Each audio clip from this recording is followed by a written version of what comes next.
Ce que je vais faire, c'est que je vais passer très rapidement quelques slides et après, je vais vraiment partir sur la démo. L'idée, c'est de vous montrer Copilot et après vous donner des idées si vous ne l'avez jamais utilisé. Si vous l'avez utilisé, peut-être découvrir des choses. Donc en fait, moi, je suis Tugral, je travaille comme Solution Engineer chez GitHub. Alors moi, je peux rien faire pour envoyer ça. Mais la slide est super. Alors, je travaille comme Solution Engineer, je suis ingénieur avant-vente chez GitHub. Mais quand je parle de GitHub, Copilot, j'aime bien prendre l'autre partie où je passe beaucoup de temps à coder. C'est mon projet perso où je mélange deux de mes passions, la planche à voile et le code. Et juste après Montpellier, je pars à Gruissant profiter de la tramontane. Là, je vais passer un beau week-end. Je vais dormir dans mon camion qui est sur le parking et hop. Alors, qu'est-ce que c'est Copilot? Copilot, c'est un outil qui a été construit depuis 2021 avec trois sociétés, OpenAI, Microsoft et GitHub, où en fait, on crée un modèle sur GPT qui est entraîné sur tout le code open source qu'il y a dans GitHub, tous les repositories publics qu'il y a dans GitHub, et uniquement les repositories publics sont utilisés pour entraîner le modèle, fait plusieurs fois par an. Et ensuite, ce modèle, il est consommé par un service qui est appelé depuis votre IDE. Alors, les IDE qui sont supportés aujourd'hui, c'est VS Code, Visual Studio, toute la suite JetBrains et NeoVim. Il y a la communauté Eclipse est en train de travailler dessus. Et en fait, vous avez déjà vu, alors je n'ai pas vu beaucoup de présentations parce que je suis arrivé un petit en retard, je suis arrivé qu'aujourd'hui à la conf, mais vous avez probablement tous entendu parler de prompt engineering ou comment on interagit avec les AI génératives. Ben, en fait, l'extension qu'il y a dans l'IDE est responsable de faire un prompt qui va envoyer des informations pour avoir des suggestions. La façon dont ça fonctionne, le travail, il est vraiment divisé en deux parties ou presque trois, entre guillemets. Il y a le modèle, mais il y a aussi beaucoup de choses qui sont faites dans l'extension, dans l'IDE. Ça va s'inspirer des onglets qui sont ouverts dans votre éditeur. Donc, ouvrez plusieurs onglets. Comme ça va donner plus d'informations pour envoyer un contexte qui est assez riche. Il y a une librairie côté client qui va faire le prompt, qui envoie ça au modèle GPT et qui renvoie. En plus de ça, sur la communication au niveau du proxy, il y a des services qui vont évidemment vérifier si vous avez le droit d'accéder à Copilot, essayer de supprimer des données, si jamais il y a des emails, des données personnelles, ben les supprimer pour ne pas les envoyer vers le prompt. Et pareil au retour, où ben vous avez le côté abus. Si vous demandez comment je crée une application pour faire du DDoS, ben il va refuser, il va dire je ne peux pas le faire. Donc il y a ce genre de filtre. Et un point qui est très important, vous envoyez du code, effectivement, sur github.com, sur un service qui s'appelle Copilot. Vous n'avez pas besoin d'avoir de votre source code dans GitHub. Il faut juste avoir un compte sur GitHub qui a accès à Copilot. Ça renvoie des suggestions et rien n'est gardé. On n'entraîne jamais, sauf si vous avez un projet open source sur GitHub, mais le code que vous utilisez dans votre éditeur n'est pas utilisé pour enrichir le modèle ou recréer le modèle, etc. Donc vous pouvez, si à partir du moment où vous validez le côté sécu, utiliser Copilot dans le contexte de l'entreprise. Une question qu'on a souvent, ça va être quels sont les langages supportés. En fait, la question qu'il faut pas, c'est pas comme ça qu'il faut le poser, c'est je travaille sur un projet, je fais des choses, je vais voir si Copilot peut m'aider. Il faut vraiment le faire dans ce sens-là, c'est-à-dire que si vous faites évidemment les langages, les principaux des projets open source, des projets qui sont publics, le Java, le TypeScript, le C++, le C#, tout ça, vous allez avoir de la complétion. Mais si vous voulez avoir de l'aide en PLSQL, en COBOL, en Fortran, vous pouvez en avoir. Mais par contre, la qualité des suggestions sera moins intéressante que dans les langages principaux. Donc je pars sur la démo. Ce que je vais faire, en fait, c'est que je vais vous montrer les bases dans un petit fichier JavaScript. Après, je vais vous passer sur une partie un peu plus interactive. J'ai un fichier vide, et quand je vous dis qu'il n'y a pas besoin d'avoir de source control, si je fais un git remote-v, vous voyez, je ne suis pas dans Git. J'ai juste démarré un nouveau projet. L'extension Copilot est installée, et quand je vais commencer à taper, en fait, le contexte va se créer, et ça va être utilisé pour envoyer des données, avoir des suggestions, envoyer des données, avoir des suggestions. Tout le temps. quel que soit le fichier sur lequel vous travaillez, sauf si vous désactivez pour un fichier particulier. Donc si je fais import express, il va me proposer quelque chose. La plupart du temps, quand on fait un import express, il va faire un from. Mais en fait, ce que j'essaye de faire là, c'est que j'influence le prompt. Ce que je veux, c'est lui dire de me créer une application express, mais comme je tape pas assez vite, il me fait des suggestions automatiquement. Et là, qu'est-ce qu'il va me proposer? 3000, parce que la plupart des projets JavaScript utilisent le 3000. Si vous étiez en Java, il aurait fait 80-80, etc. Oh là là. Je vais y arriver. Il m'aide à taper, mais il ne tape pas à ma place. Et ça, c'est important d'ailleurs. Vous êtes responsable du code. C'est votre code. Le code qui revient, le code que vous acceptez, nous, on n'en fait rien. C'est votre code. C'est comme si vous l'aviez tapé. Moi, je travaille énormément comme ça. C'est-à-dire, je ne cherche pas à générer-moi une application de A à Z, parce que je n'ai pas envie de faire de la revue de code générée par une AI. C'est déjà la première chose, c'est que je n'ai pas envie de faire ça. Et en plus, si vous avez testé avec ChatGPT, si vous avez testé avec Copilot, il peut y avoir des hallucinations, il peut y avoir des choses. Donc, moi, j'aime bien le faire comme ça. C'est-à-dire que je vais lui demander de me créer rapidement. Je fais entrée, tab, entrée, tab. L'étape suivante, c'est que Copilot va toujours essayer de suggérer quelque chose. La prochaine étape possible. Là, je fais entrée, entrée. Il va me proposer quelque chose. Selon l'humeur du jour, la température, quelquefois, il va me dire je veux faire du mongoose, je veux importer des routes, etc. Peu importe ce que c'est, mais il va proposer quelque chose. Et en fait, quand il fait ça, c'est plus que statistiquement, en fait, à cette étape-là, quand on est dans une application express, probablement, il y a toutes ces choses-là qui sont faites. Et je peux lui dire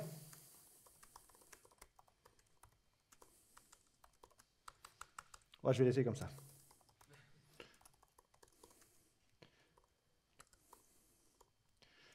Je tape n'importe quoi. Il devine que je fais une API Express, etc. Quand vous tapez des fonctions, quand vous tapez des choses qui sont dans des boucles, dans des accolades, à la rigueur, plutôt que de générer ligne par ligne, comme ça, là, il va le faire. Moi, ce que je fais souvent, c'est que je ferme ma fonction, sur laquelle je suis en train de travailler. J'attends, il va me générer quelque chose. Et je peux écrire les commentaires en français, en espagnol, en ce que vous voulez. L'anglais va être de meilleure qualité. L'étape suivante, ça va être, je veux démarrer mon serveur. Il va me démarrer le serveur. Donc on va toujours avoir cette façon de travailler qui est relativement rapide. Là, je vous ai montré par commentaire. On peut le faire par fonction. Si je fais fonction get prime number, par exemple, il va me générer la fonction. Si j'ai envie, et ça, moi, l'autre partie que j'utilise beaucoup, c'est avoir de l'inspiration. Pas nécessairement pour prendre le code tel que. Parmi les raccourcis, sur VS Code, vous allez avoir plein de raccourcis pour Copilot. Parmi les raccourcis que je vais utiliser, je vais en économiser Ask Copilot et donne-moi la liste de complétion. Là, je vais vite parce que d'habitude, je le fais vraiment étape par étape, mais je veux que vous voyez quelques écrans clés. Donc, je fais Control Return. Ça utilise le contexte et ça va me donner 10 suggestions. Donc là, ça prend un peu plus de temps. Et le but de cette partie-là, ça peut être de prendre le code tel que, ou juste de trouver en inspiration. Par exemple, quand je fais du Java, je vais souvent plutôt utiliser ça comme une idée de code, retourner dans l'éditeur et coder, puisque de toute façon, il va toujours m'aider. Selon la configuration que vous avez, vous pouvez bloquer ce genre de suggestions, c'est-à-dire que si elles font plus de 150 caractères, vous pouvez demander à Copilot, vérifie si ces 150 caractères existent quelque part d'autre dans un repo public, pour éviter un copier-coller, entre guillemets, que vous aurez fait. Mais attention, toutes les suggestions sont régénérées tout le temps. Okay, c'est les AI génératifs, ça régénère tout le temps quelque chose. Donc je peux prendre une suggestion et avoir des informations. Et là, on travaille sur une fonctionnalité qui est, si on trouve du code qui est identique, vous alertez sur quel repo, quelle licence, etc. Mais attention, ce n'est pas du code qui a été copié-collé, d'accord? Ce n'est pas du code qui a été copié-collé. C'est comme vous, quand vous tapez cette boucle, il y a de grandes chances que quand vous allez la taper, vous allez faire la même chose. Il n'y a pas 50 000 façons, il y en a, mais vous allez prendre souvent un raccourci qui va probablement être identique à du code existant. Mais ça ne veut pas dire, là on le voit, c'est du code qui n'est pas soumis à licence, c'est du code que sur des repos open. Dernier point, Copilot utilise votre contexte, utilise votre façon de coder. Une bonne façon de le montrer, ça, je suis désolé, je vais répéter là un peu la même démo sur cette partie-là, mais je vais lui demander avec un commentaire.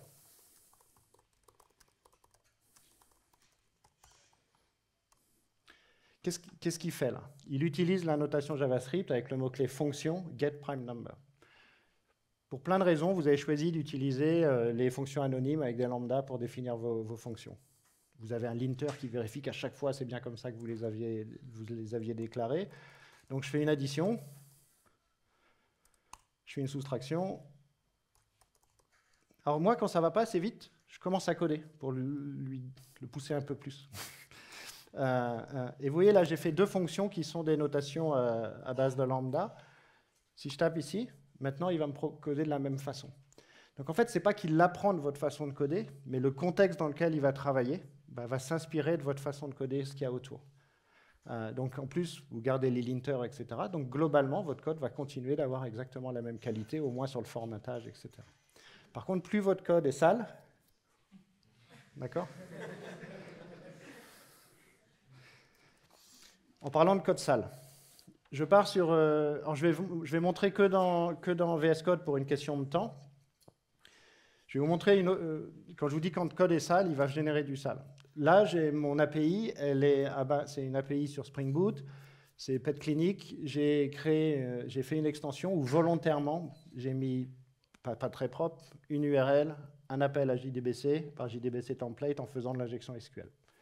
Si je lui demande de me générer une nouvelle fonction, ou si j'attends pour qu'il m'en génère une, il va me donner une idée, hein, c'est lui qui le fait tout seul, là, vous voyez, je tape rien. Il va me générer une fonction avec une injection SQL. Pourquoi? Parce que tout autour, il y a de l'injection SQL. Votre CI, elle doit tourner. Par contre, ce qui est intéressant avec Copilot, c'est qu'on travaille sur une fonctionnalité qui s'appelle Copilot Chat, elle est actuellement en tech preview, où je peux sélectionner du code et lui dire « explique-moi le code ». Et là, vous allez avoir un peu la même expérience que vous avez dans ChatGPT, puisque c'est conversationnel. Par contre, vous communiquez qu'avec GitHub. Votre code, il n'est pas gardé, etc. etc. Ce n'est pas utilisé pour avoir le modèle. Et là, quelque part, il va me dire, attention, il y a un risque d'injection SQL. Si vous voulez le faire en français, on peut le faire en français. Mais là, ce n'est pas la puissance de Copilot, c'est la puissance de GPT et du modèle OpenAI, d'OpenAI GPT. Si je veux fixer le problème, et en fait, c'est ce qu'on essaye d'automatiser le plus maintenant avec l'intelligence artificielle autour du développeur, c'est de fournir des raccourcis. Non seulement vous codez normalement et ça va compléter votre code, mais si j'ai besoin d'un fixe, je peux m'inspirer d'une proposition qui va me faire. Il y a plein de façons de fixer ce problème-là, d'accord? Il n'y a pas une façon, il y en a plein. Il va en faire une, je pourrais lui en demander plusieurs. Je vais modifier mon code. Donc il m'a fait un prepare statement qui est un peu plus propre. Et je peux, avec un autre raccourci, modifier le code directement dans l'éditeur, par exemple.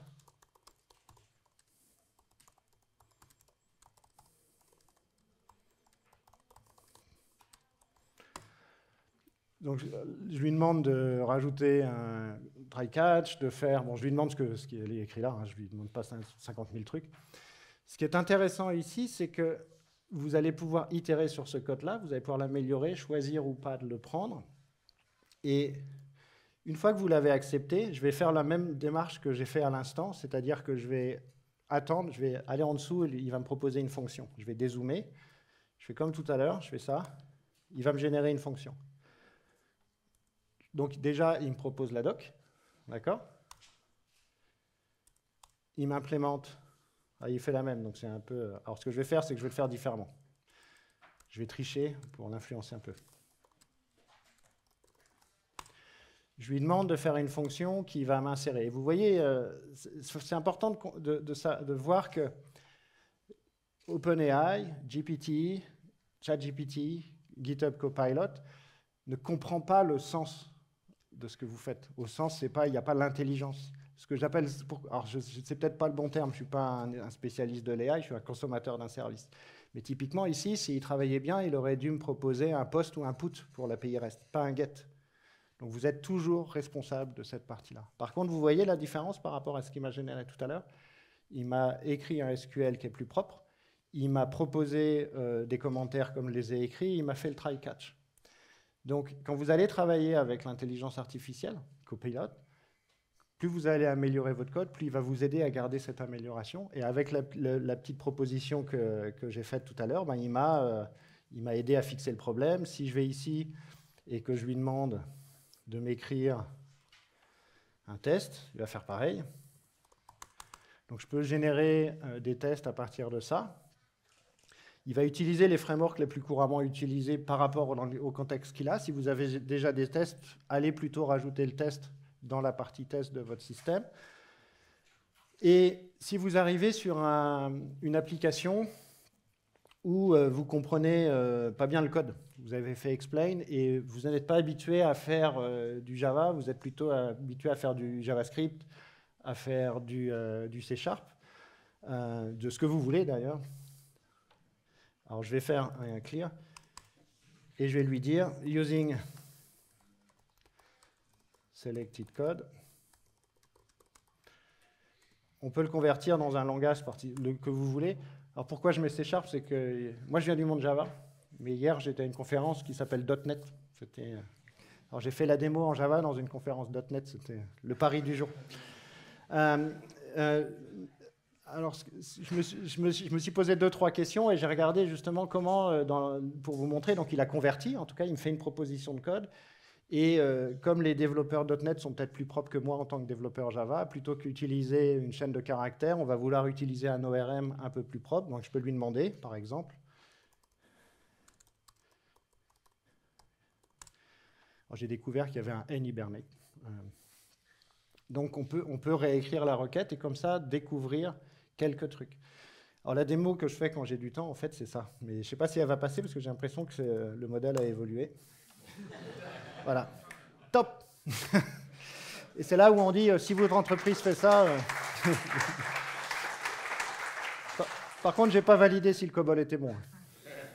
Mais par contre, ce qui est intéressant malgré tout, vous voyez, il y a plein de cas d'usage où ça peut aider. Tout ce que vous avez là, c'est dans l'IDE. Il y a un autre truc qui est intéressant pour nous, les développeurs, sur notre poste de travail. C'est, par exemple, là, j'ai Copilot CLI, donc la ligne de commande.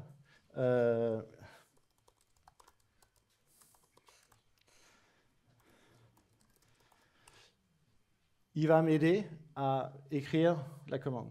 Et en fait, ce qui est intéressant pour moi, c'est que c'est beaucoup plus facile de lire ça que man, où vous devez aller trouver les paramètres, etc.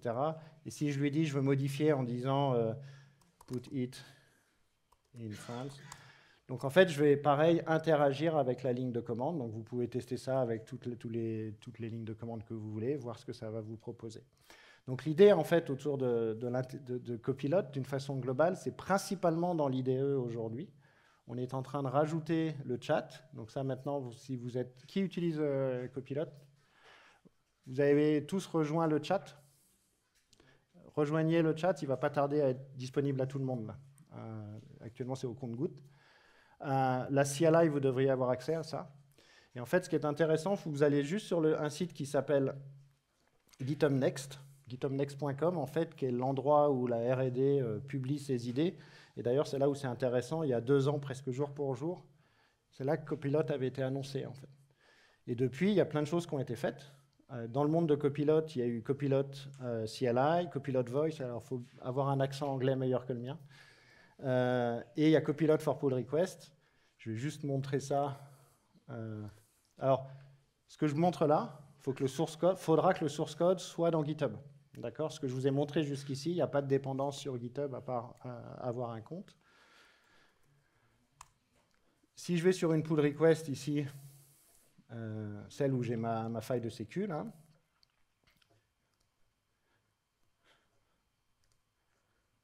bah zut, j'ai pas mis à jour. Ça va pas faire le bon effet. Donc en fait, l'idée, c'est vous créez un template avec ce petit mot-clé, soit tout le commentaire ou un résumé ou uniquement qu'est-ce qui a changé dans le code. Et vous voyez, il y a une application qui est en train d'analyser ce qui a été modifié dans la pull request pour documenter. On est en train de travailler sur la même chose pour analyser la couverture de test, faire des suggestions de tests, analyser les failles de sécurité, faire des propositions. Donc en fait, l'idée, c'est de répartir le travail entre ce qui arrive dans l'IDE pour faciliter le travail du développeur et ce qui va arriver aussi sur le côté DevOps, revue de code, commentaires, etc. Des questions? Justement, j'avais une question par rapport à la partie CLI, enfin à la partie CI/CD. Est-ce que ça va arriver bientôt? La partie commentaires, oui, mais je ne sais pas quand. On n'a aucune visibilité. Tu vois, le chat, il a commencé à être distribué il y a 3-4 mois. Et là, il arrive cet été en public bêta, quoi. Et après, il y a encore du travail pour faire le GA. Le truc vraiment, vraiment important pour vous, les utilisateurs, ceux qui utilisent Copilot aujourd'hui, il faut juste tester. L'histoire du C# ou l'histoire du COBOL, c'est quand quelqu'un me pose une question, je teste. Allez, une autre question, et après on a... Je me sers beaucoup, moi, des commentaires pour générer le code. Ouais. Et après, je trouve que le commentaire est inutile, parce que finalement, il y a un moyen d'enlever le commentaire automatiquement. Pas automatiquement. Allez régulièrement sur le blog dans la catégorie Copilot. Il y a plein de nouveaux blogs qui expliquent comment faire du prompt engineering avec Copilot, comment le modèle a été créé, comment le petit schéma sur l'architecture, c'est là que j'ai pris ça. En tout cas, merci. Si vous avez des questions, je suis là. Si vous avez des stickers, prenez.